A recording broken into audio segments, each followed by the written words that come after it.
સુરત સહિત રાજ્યભરમાં શૈક્ષણિક સત્રની શરૂઆત થઈ ગઈ છે।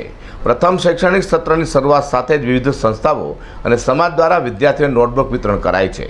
તો સુરતમાં બ્રહ્મભટ્ટ સમાજ સુરત દ્વારા સમાજના બાળકોને વિનામૂલ્યે નોટબુક વિતરણ કરવામાં આવી હતી। સુરત બ્રહ્મભટ્ટ સમાજના ટ્રસ્ટી કલ્પેશ બારોડ સહિતને જણાવ્યું હતું કે બ્રહ્મભટ્ટ સમાજ સુરત દ્વારા છેલ્લા 40 વર્ષથી સુરત શહેરમાં વસતા સૌ જ્ઞાતિ બંધુઓને વિનામૂલ્યે નોટબુક વિતરણ અવિરતપણે કરતા હોય છે।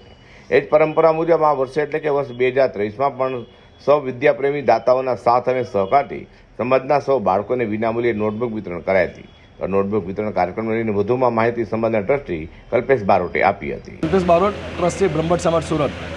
પ્રોગ્રામ છે ને કઈ જગ્યાએ છે ને શા માટે અમરોલી કોસાળ ખાતે ગૃહમ પ્લાઝા જે અમારા બ્રહ્મભટ્ટ સમાજ સુરતનું કાર્યાલય છે અને સન 1966માં અમારા સમાજના વડવાઓ દ્વારા સમાજની રચના કરીને છેલ્લા 40 વર્ષ ઉપરાંતથી બ્રહ્મભટ્ટ સમાજ સુરત દ્વારા સુરત શહેરમાં વસતા ગુજરાતના તમામ ગામ, શહેર, જિલ્લા, તાલુકાના લોકો જે સુરતમાં વસે છે તેઓને વિનામૂલ્યે નોટબુક વિતરણ કરવામાં આવે છે અને દર વર્ષે સમાજના દાતાઓ દ્વારા વિદ્યાદાન આપવામાં આવે છે, જેના થકી છેલ્લા 40 વર્ષ કરતાં વધુ સમયથી બ્રહ્મભટ્ટ સમાજ સુરત દ્વારા સમાજના વિદ્યાર્થીઓને વિનામૂલ્યે નોટબુક કરવામાં આવે છે અને બ્રહ્મભટ્ટ સમાજ સુરતના અમારા પ્રમુખભાઈ છે પરાગભાઈ, ટ્રસ્ટી દિનેશભાઈ, ટ્રસ્ટી જીતુભાઈ, અમારા કારોબારીના સભ્યભાઈ વિક્રમભાઈ, ભરતભાઈ, પ્રજ્ઞેશભાઈ, હિરણભાઈ તેમજ સૌ અમારા યુવાન કાર્યકર્તાઓના સાથ સહકારથી સવારે 10 વાગ્યાથી અમારો કાર્યક્રમ ચાલુ છે અને અંદાજિત 1200થી 1500 જેટલા વિદ્યાર્થીઓ વિનામૂલ્યે સમાજ દ્વારા નોટબુક વિતરણનો કાર્યક્રમ કરવામાં આવે છે, તેનો લાભ લીધો છે।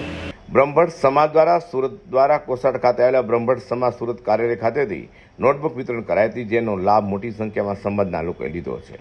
અઝર પુરુષ સાથે પ્રકાશવાળા।